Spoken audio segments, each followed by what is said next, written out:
Go. Ladies and gentlemen, welcome to the Thanksgiving edition of the EasyCast. I'm your host, Brian Gregoire. Co-host Zeke Wagar. Now, Thanksgiving is a holiday that is deeply embedded in tradition. And one of those traditions is the Detroit Lions. Unfortunately, the story about that, we can talk about it on our podcast later on. I don't want to dive too deep in right now, but it's fascinating. My family has a tradition. We watch Planes, Trains, and Automobiles in the morning with John Candy and Steve Martin. And then the Detroit Lions, which is a quite underwhelming game this year. I think this will be a very low-scoring affair between Mitchell Trubisky and Jeff Driscoll. I mean, this is a quite embarrassing game. I wish it was more climactic, at least playing like a division leader like the Green Bay Packers. I at least wish the Vikings were playing. I honestly think that with I like to refer to it as the constipated offense of the Chicago Bears, I think Jeff Driscoll and the boys take this one by the score of 17-14. That's fair. The Bears, ultimately, I can't really say more about the Bears than you suck. So, other than that, Detroit, you suck too. So, I mean, really, Detroit's lucky that they're home like they always are on Thanksgiving. What else is new? I don't know really who wants to spend their Thanksgiving in Detroit, but I don't really see Chicago winning this game. Detroit just has been playing a little bit better. I mean, they were beating up on the Cowboys a couple weeks ago. I'm going to take Detroit in this one, too. Quite honestly, I'd rather watch a Lifetime movie than this. Yeah. But because it's Thanksgiving tradition, I do it every year. I have to watch the Lions while the turkey is being deep fried. Yeah. What? Yes. Detroit 14-10. Oh.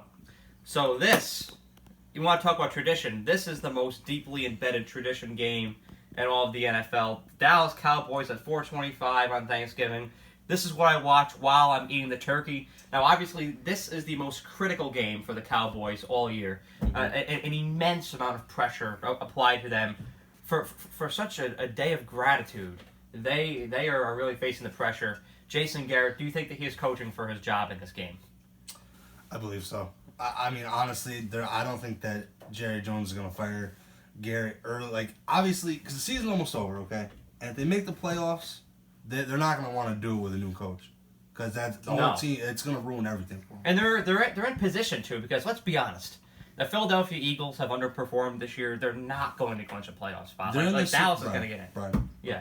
The Dallas Cowboys are in the same division as the Washington Redskins. And the New York Giants. And the New York Giants. And you saw that video a couple weeks ago. We don't have to regurgitate. No, we do not. But just, to say a little bit more, you suck. So, Dallas, go. But you see, I don't believe that Jerry Jones would have the audacity to fire Jason Garrett on the day after Thanksgiving. Just because of the optics of the holiday, I think it's a really disingenuous move. However, if they lose to the Buffalo Bills, and then the week after lose in Chicago, I don't think that there's any way that you can wake up on Monday, December 6th? Wake up and not see as a headline, Jerry Jones fired by the Dallas Cowboys. I think that, however, this game, though, they will redeem themselves. Dallas is historically electrifying at AT&T Stadium on Thanksgiving. I think that you'll see the offense have their stride, their confidence back. Dak Prescott, Zeke Wagar will be facilitating that. Despite Buffalo's very potent defense, I'm going with the Dallas Cowboys win of 24-9. Okay.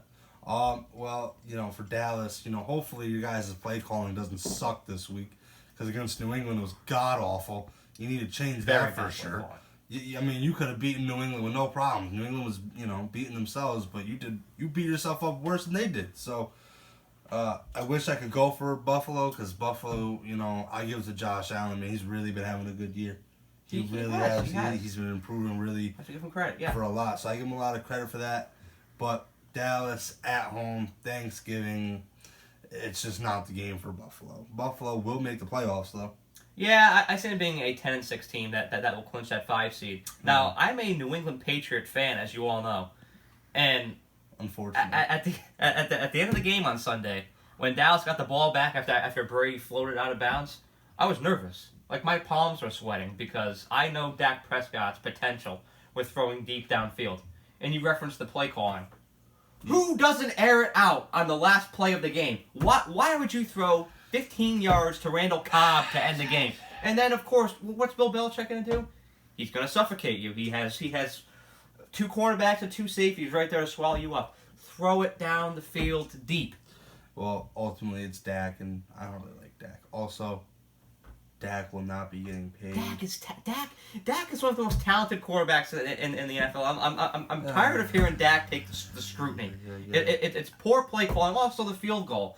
Why, when you're playing a team of the magnitude of the New England Patriots and you have a legitimate chance to beat them in Foxborough, why would you elect to kick a field goal with 6 minutes left in the fourth quarter instead of going for a touchdown? It's because you got to take the points. No! When you have a chance to beat a team of the caliber of the Patriots. It was 4th down. Yes, go for it. They're not capable of that. This is it. Inject the confidence. That's the thing. He's not showing confidence in his players either. Either way, I think this guy might be a secret Cowboy fan. No. But I like Dallas. I am also going Dallas. Yeah. I'm going to go 24-20. It should be a good game, though, so we'll see. Now, we promise you all, we were just discussing this, we're going to keep this game to about a minute of analysis. Yeah, that's all it deserves. I think that the last matchup between these two at the Mercedes-Benz Superdome was an absolute statistical outlier. I think it was a fluke of a game, and you have to expect every NFL team is gonna lay an egg in a game. Yeah. I mean, you even saw it last year with New England against Tennessee, and they'll probably have that sometime this season too. Baltimore will have it. Teams just lay eggs, and you learn from those. You become more resilient.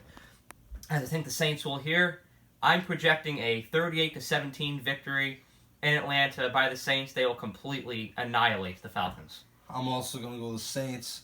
I'm going to go 35-14.